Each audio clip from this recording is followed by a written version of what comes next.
So when it comes down to pivoting into data analytics, making that career change, there's really two main forces that's going to determine your success. That is going to be positioning and discoverability. So positioning is all about, again, how you position yourself in front of decision makers, hiring managers, recruiters, right? That is going to be your resume, your LinkedIn profile, everything. How do you show up? Right? How do you also package your skills, your experience into your elevator pitch, into your value proposition? All of that stuff is about positioning, right? If you imagine, let's say we're in the store, right? We're looking for chips, pizza, whatever it is. There's stuff on the, eye level in the supermarket. There's stuff way above at the top, and then there's stuff on the bottom.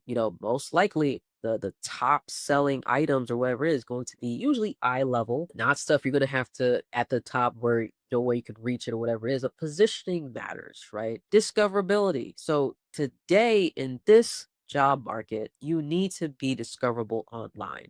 LinkedIn, right? The way you show up on LinkedIn. Recruiters live on LinkedIn all day long. What does your LinkedIn give off? Is it set up in a way that is attracting DMs to your profile when you sleep, basically? So positioning and discoverability, we're going to talk about those things. Now, before going any further, there's a huge misconception on really the job market right now, right? So in reality, there's a huge gap between the job market in terms of the applicants and the companies posting the jobs. Most of you are going to be the applicants, and you're like, man, there's so much competition. There's not enough roles, whatever it is. But the companies, right? There's so much data out there that companies are actually having a tough time finding enough skilled workers for their job applications. Now, that sounds crazy. You're like, what does that mean? Right now in the job market, there's a huge quality issue. There's a huge quantity of applicants, but thanks to, chat GPT and AI, everyone can pretty much fake their resume and things like that. There's not a lot of quality